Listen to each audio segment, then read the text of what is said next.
I promise. So we're gonna do 1 minute warning.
Good morning. Good morning. Thank you all for waiting patiently. It is a great day to be a part of this community, to have this as an opportunity for the governor to come and to better understand the services and continuum that we're trying to build here in Pitt County. On behalf of the more than 150 employees of Integrated Family Services who provide behavioral health services across 32 North Carolina counties, I want to personally thank you all for being here. A special thank you goes to Governor Josh Stein for your leadership and commitment to advancing behavioral health and public safety. For 22 years, Integrated Family Services has walked alongside individuals and families through some of their hardest moments. We understand the complexity and severity of a behavioral health crisis. And we know that in rural areas, it can be much harder to connect people to care because of distance, limited transportation, and the reality that too many still don't know where to turn. As we recognize World Mental Health Day tomorrow, I'm reminded that awareness is the first step. We have to understand what truly matters, and that is action. And that action starts here with us. Too often, the conversation centers on what we don't have. But across Eastern North Carolina, we already have strong community-based services that work if we use them. Yes, there are gaps. Yes, there are barriers, but we must become better stewards of the resources that we do have. Raising awareness where we live, work, and play, reducing stigma, and helping people know how to access help when they need it is vital. When someone trusts you enough to say that they're not okay, that moment matters. Your response matters. Help them understand that we all face challenges and periods of hardship. We are all tested at times. And guide them toward help, not judgment. Our mobile crisis and co-responder programs respond every day, in person and virtually, to individuals in crisis with compassion and clinical skill. These teams de-escalate, stabilize, and connect people to services before they are discharged. Co-responder teams work directly with Department of Social Services and law enforcement agencies, bridging the gap between public safety and behavioral health. We're preparing to launch MORES, which stands for Mobile Outreach, Response, Engagement, and Stabilization. This is a team-based crisis response intervention for children and adolescents ages 3 to 21 years of age experiencing escalating emotional and behavioral needs. MORES will provide a licensed clinician, a family support partner, psychiatric consultation, care management, and up to 8 weeks of follow-up care to assist the family and youth. The goal is to increase access to the behavioral health system, reduce residential placements and legal involvement, reduce emergency department admissions, and promote safe behavior in youth in their homes and communities. This pilot is a partnership with the North Carolina Division of Mental Health, Developmental Disability, and Substance Use Services and the UNCG Center for Youth, Family, and Community Partnerships. In a couple of weeks, our behavioral health urgent care facility will open, and we will begin to serve adults and children in crisis. This is made possible through funding assistance from Trillium Health Resources. The BHUC, as we call it, will be a diversion from the emergency department for children and adults who need immediate help and stabilization for up to 23 hours and 59 minutes, with the capacity to serve 12 individuals at a time. That's important. With the people being served, they will receive a crisis and risk assessment, physical health and medical screenings, a clinical evaluation, case management, and discharge planning. Through collaboration with ECU Behavioral Health Hospital, ECU Health, and Pitt County DSS, we are all strengthening the continuum for crisis care here in Pitt County, as well as the surrounding areas. Our goal is to have there to be no wrong door and no one left to navigate crisis alone. 988 is the National Suicide and Crisis Lifeline, answered right here in Pitt County by Real Crisis Intervention. 988 connects people to someone to contact through call or text. When you reach out, a trained counselor will listen, understand how the situation is affecting you, provide support, and share resources that may be helpful. If the situation can safely be resolved over the phone, Real Crisis is there to do that.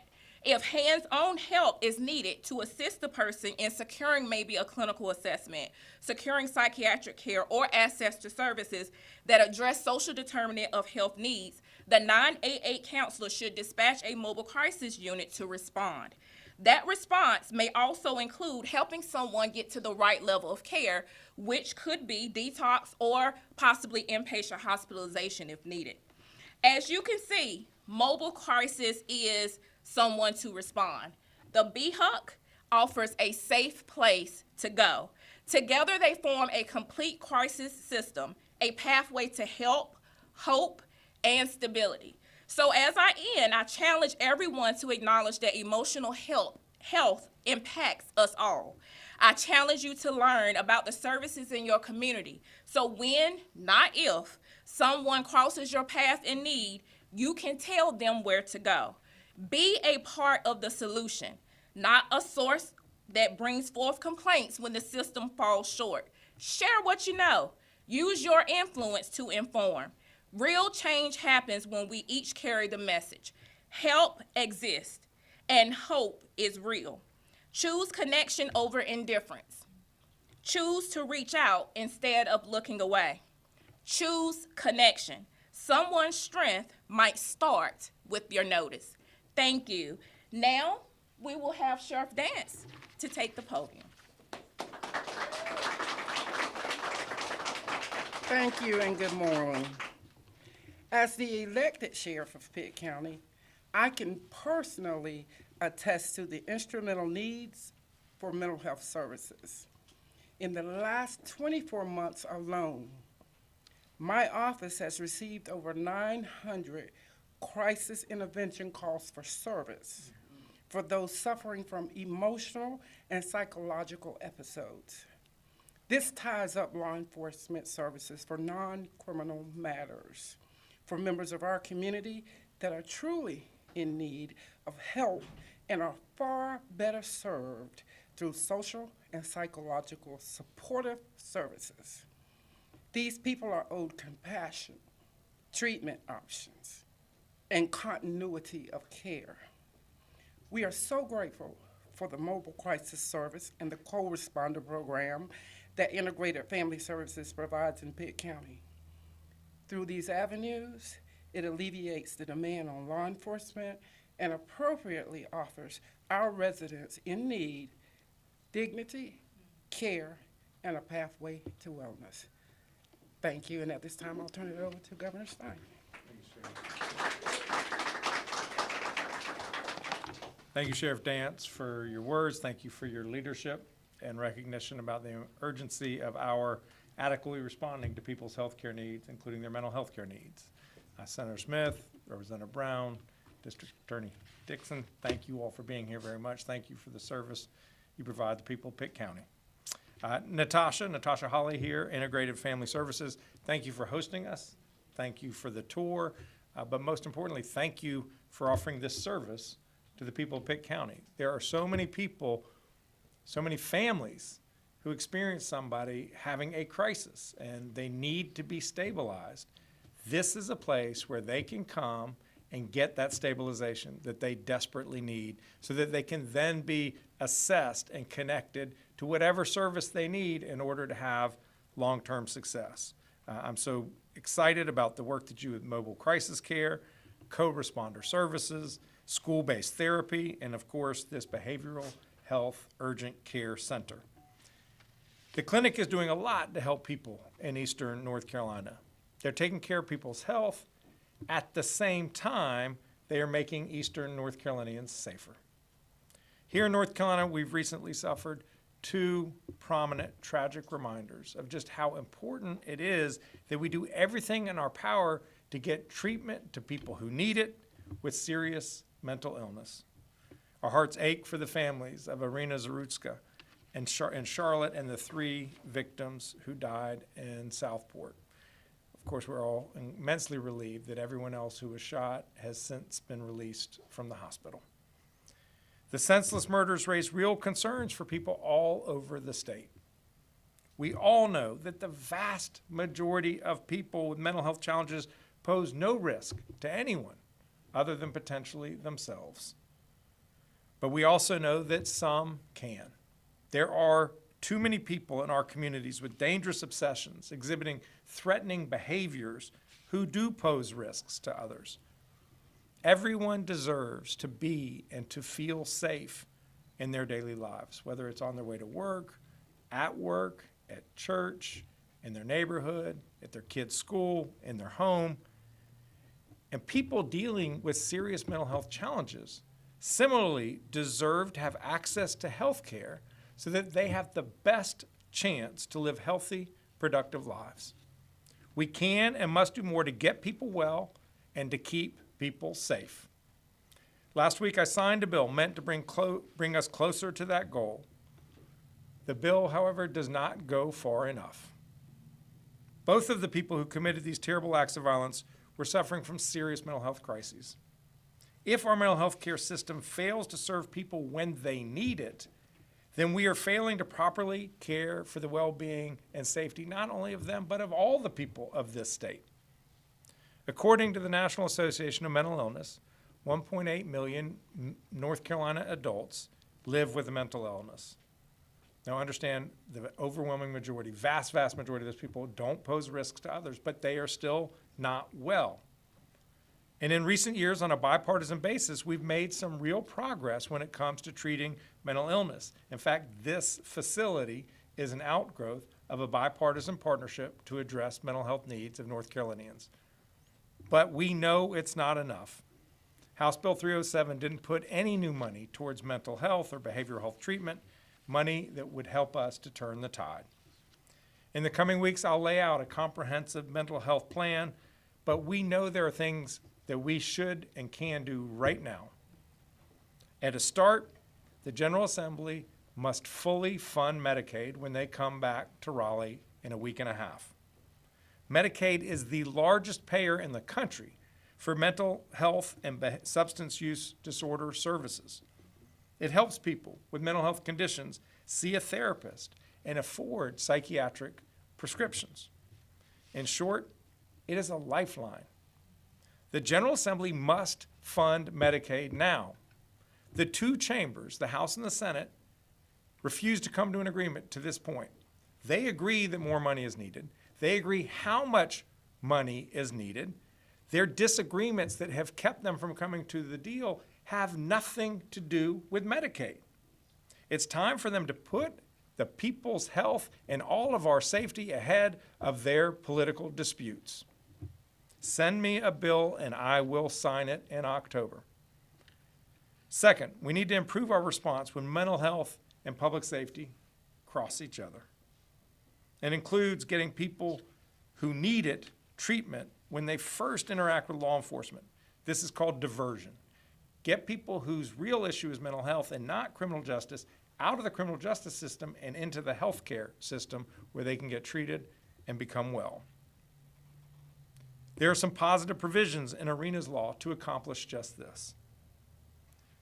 It also includes what happens while people are incarcerated. This is a moment, it's actually a moment of opportunity to treat people's underlying conditions, whether it's mental health or substance use disorder, and then we want to help them reenter successfully when they leave jail or prison. There are so many opportunities throughout the criminal justice system when we could just step back and say, hey, this person needs a service.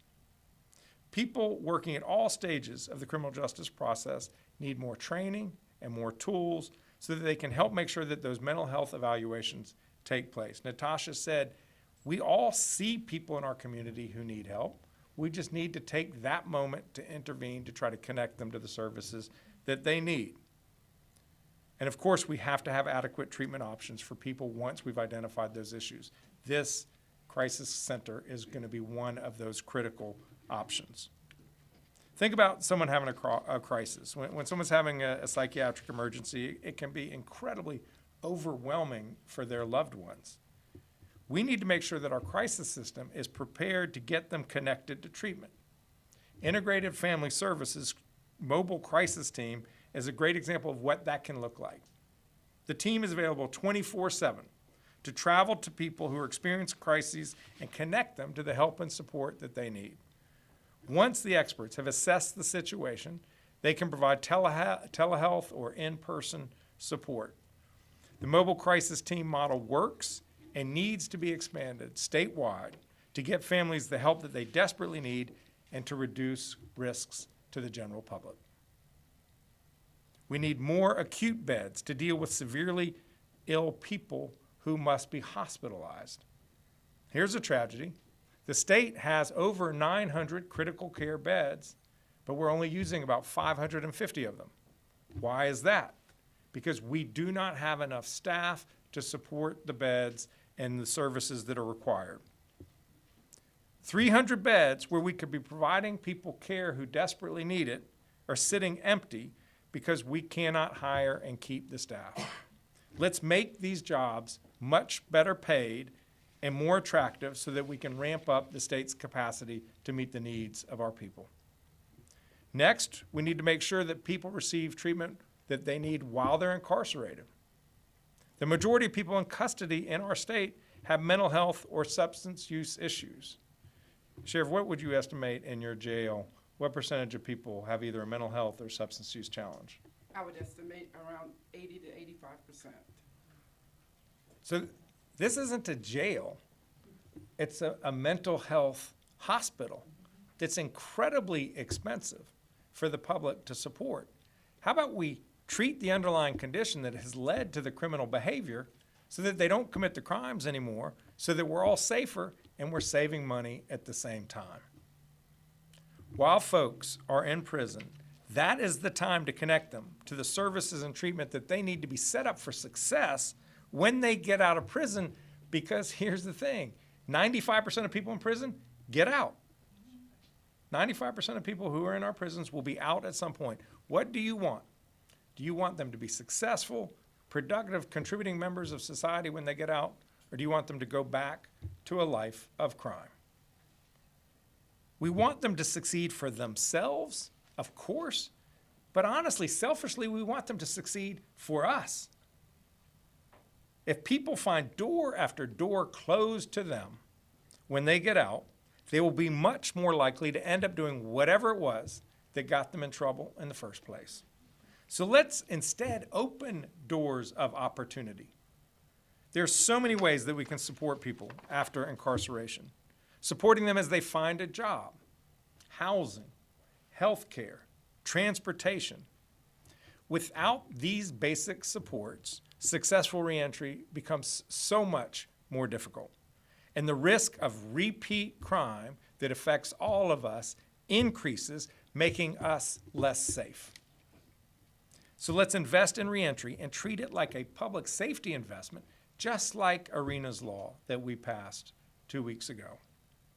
It is time for us to get real about public safety and take meaningful action that will make a difference. Let's roll up our sleeves, actually tackle the tough issues that we know matter, and put in place effective solutions to make North Carolina families safer. Let's get to work.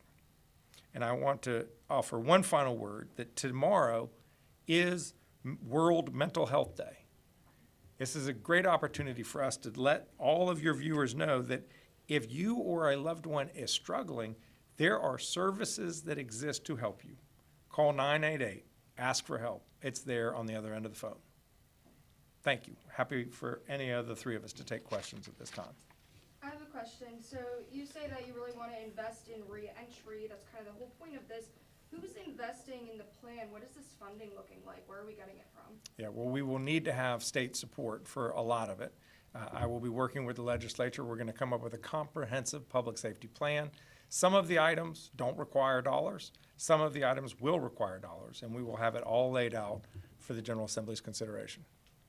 In regards to rural areas in eastern North Carolina, but also all across North Carolina, healthcare facilities can sometimes be sparse, and sometimes the most affected by mental health struggles are those in rural areas. What in the bipartisan plan and works relates to rural mental health? We've actually seen an expansion of some services over the last couple of years in rural mental health care, attributable to a couple things. One is this bipartisan agreement that I described that helped to fund this facility. That was an outgrowth of the fact that we expanded Medicaid in North Carolina. On a bipartisan basis, Republicans and Democrats came together arm in arm to expand Medicaid. Today, 680,000 of our neighbors have health insurance who did not before. Disproportionately, those folks live in rural North Carolina. Because folks have a means to pay for care, that now that they have health insurance, more providers are coming to rural North Carolina. That is why it is a travesty that the General Assembly has not fully funded Medicaid, because they have not. Rates for providers have been cut. Many of these providers are operating on the thinnest of margins. So that the legislature is now making it harder. It's counterproductive. If we want to have more health care in rural North Carolina, they have to fully fund Medicaid when they come back in October. You've mentioned there's been several instances of mental health leading to violence. Even in Dare County, I think a woman was shot by a police because she came at him with a knife. And that was just the day before you signed the bill. So what do you think it will take to get the mental health system really back on track in North Carolina? Well, there are so many different things that we need to do. One of which, to deal with that situation in Dare County, I don't know the specifics, and maybe nothing could have been done to prevent what occurred, but there are co-responder models, and this organization, Integrated Family Services, does this in conjunction with Greenville Police.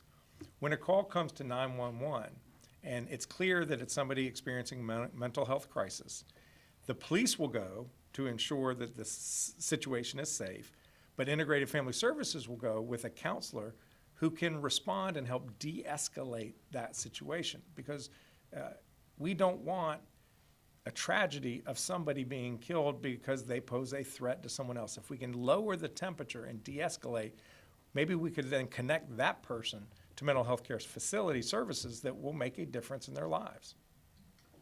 Directing your attention to Section B1 of Irina's law, it requires law enforcement to transport violent suspects directly to an emergency department or a crisis facility. How attainable is that, especially for places like ECU Health, where their emergency department is serving 3 or 4 counties? What's the drain on law enforcement, and what's the impact on our rural hospitals?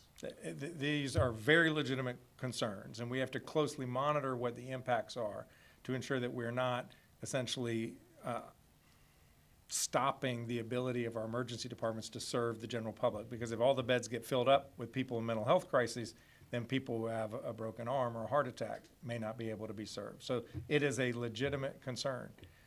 One of the reasons why we want this behavioral care urgent center, the Behavioral Health Urgent Care Center, to open is because this would be, under the law, a suitable place for Greenville PD or Pitt County Sheriff to take a person for that evaluation.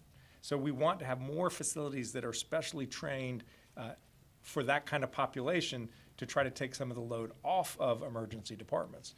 But it is really critical that we connect people who are experiencing these crises with the mental health care system. And that's one provision in the law that does that.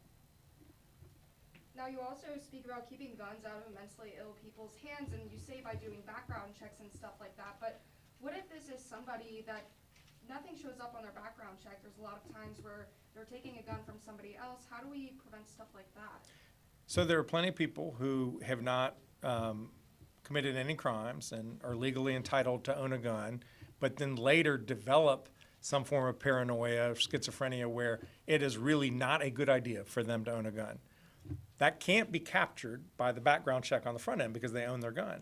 But there's another provision called a red flag law where a family member or law enforcement could go to a court and petition the court in a hearing, due process hearing, and say this person poses a real risk to themselves, poses a real risk to others, and we should take those guns away from them temporarily. There are plenty of states that have those laws, and gun deaths have gone down afterward. Thank you. All right. Thank you so much for being here. One more question, just while we have you here, sir. Any thoughts on Cecil Brockman, the representative in Guilford County? I just read press reports, and the charges are extremely serious and deeply troubling. And while the criminal justice process takes effect, he cannot be effective representing his constituents, and he should resign. All right. Thank you, everybody. Thank you for joining us today. As you know, most of y'all have the press email. If you have any follow-up questions, please do. Thank you.